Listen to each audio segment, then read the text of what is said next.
Sekarang saudara, saya akan membahas hal yang lain lagi, di mana Yahya Waloni ini mengatakan bahwa Yesus itu tidak pernah dibaptis, tapi hanya disunat. Jelasnya, saudara perhatikan apa yang dikatakan oleh Yahya Waloni dalam cuplikan berikut. Nantikan di kemudian hari, kalau sudah mati, umpamanya kita semua mati dan orang Kristen semua juga mati. Nanti di surga sana, di hari pembalasan itu, ada neraka, ada surga. Dipanggil semua orang Kristen. Dipanggil juga nabi-nabi. Hei Ibrahim, ente, Musa, Isa, Nabi Muhammad, turun. Mana umatmu? Pilih.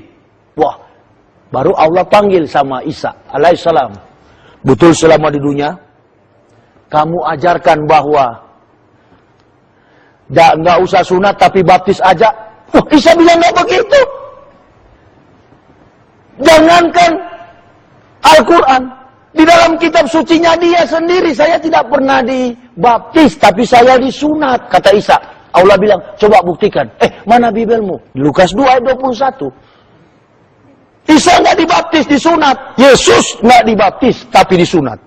Matius, Lukas pasal 2. Kebetulan nih Alkitab ini dari tahun 91 saya sudah kuasai. Ya, cuma simbol saja saya pegang. Makanya pendeta-pendeta takut kalau berdebat. Karena saya sudah kuasai ini. Dari A sampai Z, mau bilang tentang apa? Tentang kehidupan yang palsu. Saya tahu. Di sini tempatnya, posisinya, bunyinya saya masih hafal. Ya, kalau kategori kiai di Islam, saya Jainuddin MZ masih hafal ini. Ya, hafal itu sisi Al-Quran. Ya, mudah-mudahan saya juga jadi orator seperti beliau. Insyaallah. Dan memang tugas saya itu, harus cita-cita saya kuat. Mari kita buktikan Yesus dibaptis atau disunat. Lukas pasal 2. Ini bukan Al-Quran ya, Bible. Lukas 2 ayat yang ke-21. Begini bunyinya. Yesus disunat dan diserahkan kepada Tuhan. Waduh, Yesus disunat diserahkan kepada Tuhan. Lantas Tuhan mana lagi nih Yesus? Memang nih agama Kristen Tuhannya double. Ada Tuhan yang baru lahir dan ada Tuhan yang melahirkan, menciptakan. Jadi saya hebat sekali dulu waktu Kristen. Saya punya Tuhan 2. Semacam mobil itu double gardan. Jadi kalau Tuhan satu nggak dengar, ada. Kalau Tuhan pencipta nggak dengar, ada Tuhan yang menciptakan dengar doaku. Maka Lukas 21 dia katakan, dan ketika genap 8 hari, dan ia harus disunatkan, ia diberi nama Yesus, yaitu nama yang disebut oleh malaikat sebelum ia dikandung ibunya. Nah, waktu orang Kristen dikumpul, orang Islam dikumpul, baru Allah tanya, lantas siapa yang suruh ajar baptis? Nah, ini pemabuk-pemabuk ini akan datang sama pendeta-pendeta itu. Ini pendeta-pendeta yang ajarkan. Pendeta-pendeta ini udah ditanya sama malaikat. Pendeta-pendeta katakan, wah bukan kami. Kami cuma mengacu dari apa yang Paulus bilang. Panggil Paulus. Di Paulus dalam riwayat hidupnya, kakinya pengkor, matanya picak, dan kepalanya botak. Ini orang ini yang mengisahkan, yang mentuhankan Nabi Isa. Dia yang meyesuskan Nabi Isa. Padahal sebenarnya kalau kita lihat di gambar-gambar orang Kristen, kenapa sih kita nggak mau berpikir? Gambar-gambar di rumah yang tersalib, kalau kita lihat secara antropomorfis. Antropomorfisme itu, antropos manusia, pisme itu bentuk. Kalau kita lihat yang di dinding-dinding rumah orang Kristen, yang begini itu pakai sempak itu bukan orang Arab. Tetapi itu orang bule. Nah ini timbul pertanyaan, dari mana ada Nabi bule? Sebenarnya gampang sekali menjebak kebohongan Yahudi dan Yunani. Cuman orang Kristen itu, saya katakan tadi, sudah sesat. Sehingga dia lebih daripada sinting, sudah buta huruf. Karena tidak mau keluar dari kungkungan kegelapan itu. Nah, saudara-saudara, dari cuplikan yang sudah saudara lihat ini terlihat bahwa dengan tegas Yahya Waloni ini mengatakan Yesus itu disunat tapi tidak dibaptis. Lalu dia mengatakan di dalam kitab suci Kristen sendiri Yesus tidak pernah dibaptis tapi disunat. Saudara, saya heran ya. Apakah orang ini benar-benar mantan pendeta? Apakah dia benar mantan rektor sekolah teologi, mantan rektor Universitas Kristen? Apakah dia memang pernah sekolah jadi doktor teologi? Saya heran sekali, saudara. Kenapa? Karena dia sama sekali tidak hafal cerita di dalam Alkitab. Dia mengatakan Yesus hanya disunat tapi tidak pernah dibaptis. Apakah orang ini tidak pernah baca di dalam Alkitab, dalam Injil-Injil cerita bahwa Yesus dibaptis? Ini jelas ada, saudara. Dan saya kira anak sekolah minggu pun tahu ada cerita Yesus dibaptis. Di dalam Matius pasal yang ketiga, ayat yang ke-13, dan seterusnya. Maka datanglah Yesus dari Galilea ke Yordan kepada Yohanes untuk dibaptis olehnya.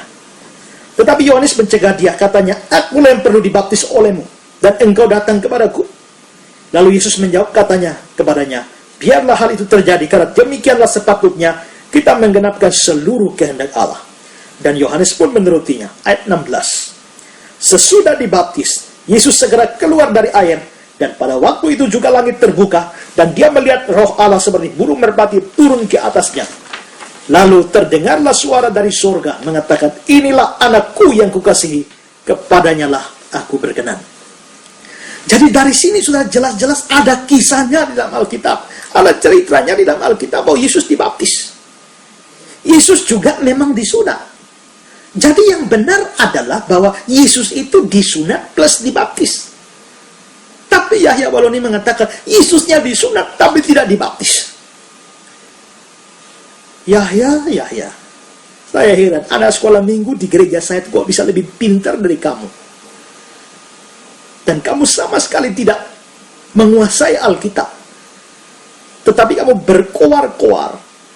Kamu mengatakan hal-hal yang terlalu besar, bahwa kamu menguasai Alkitab sedemikian rupa. Nah, lalu saudara, Yahya Waloni juga mengatakan bahwa ajaran tentang baptisan itu datangnya dari Paulus. Lagi-lagi saudara, menurut saya orang ini tidak pernah baca Alkitab atau apa. Karena perintah untuk membaptis itu bukan datang dari Paulus. Jauh sebelum Paulus bertobat, selama Yesus masih ada dalam dunia, perintah untuk membaptis itu sudah diberikan oleh Yesus. Di dalam ayat yang terkenal, Matius 28 ayat 19, yang dikenal sebagai amanat agung, Yesus sendiri berkata, "Pergilah, jadikanlah semua bangsa muridku dan baptislah mereka dalam nama Bapa, Anak, dan Roh Kudus." Jadi baptis ini adalah perintah langsung dari Yesus. Bagaimana si Yahya bisa mengatakan bahwa Yesus menyangkali tidak pernah memerintahkan dibaptis, dan Paulus itu yang memerintahkan atau mengajarkan orang dibaptis? Juga saudara, Yahya Waloni ini mengatakan bahwa Pauluslah yang menjadikan Yesus sebagai Tuhan. Yang ini tidak perlu saya tanggapi karena di dalam seri 1 sudah saya tanggapi. Saya sudah tunjukkan bahwa jauh sebelum Paulus bertobat, itu rasul-rasul itu sudah percaya Yesus Tuhan. Petrus sudah percaya Yesus Tuhan, Yohanes juga percaya Yesus Tuhan, Thomas juga percaya Yesus Tuhan, dan semua rasul yang lain itu percaya Yesus Tuhan. Bagaimana ajaran bahwa Yesus Tuhan itu baru muncul dari Paulus?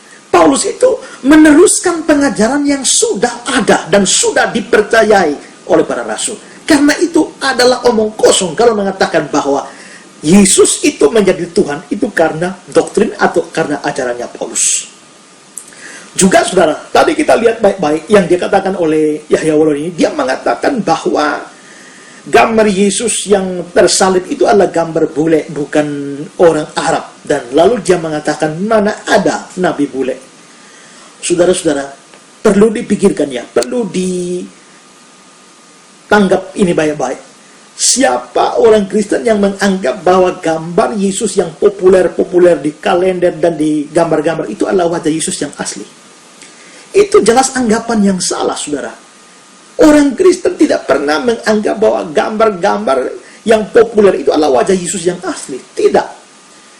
Gambar-gambar yang beredar itu adalah hasil karangan dari Leonardo da Vinci, yang membaca kitab suci dan melihat sosok Yesus begitu lembut, dan karena itu dia lalu mau menggambar Yesus dengan wajah yang sedemikian lembut. Dan karena dia orang barat, maka dia lalu akhirnya menggambar Yesus dengan wajah barat seperti itu.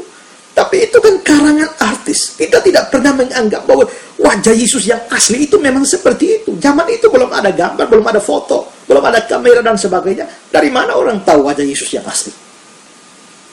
Karena itu saudara, jelas bahwa tudingan-tudingan dari Yahya Waloni ini, menurut saya adalah tudingan yang salah sasaran. Dia menembak secara membabi buta, tanpa pernah sadar bahwa dia menembak tidak pada sasaran yang tepat. Jadi dari apa yang saya bahas ini, saudara, saya bisa memberikan kesimpulan bahwa menurut saya Yahya Waloni ini orang yang benar-benar tolol. Dia tidak hafal cerita Alkitab sama sekali. Bahkan dia tidak hafal ayat Alkitab. Meskipun demikian, dia dengan sombongnya mengatakan bahwa dia hafal ayat, dia isi Alkitab itu ada di kepalanya. Sebagaimana yang dia katakan ini. Yohanes 3 ayat 16, tanpa Bible pun saya tahu bunyinya. Karena memang itu Alkitab itu sudah di sini sama saya. Kebetulan nih Alkitab ini dari tahun 91 saya sudah kuasai. Ya, cuma simbol saja saya pegang. Makanya pendeta-pendeta takut kalau berdebat. Karena saya sudah kuasai ini. Dari A sampai Z, mau bilang tentang apa? Tentang kehidupan yang palsu. Saya tahu.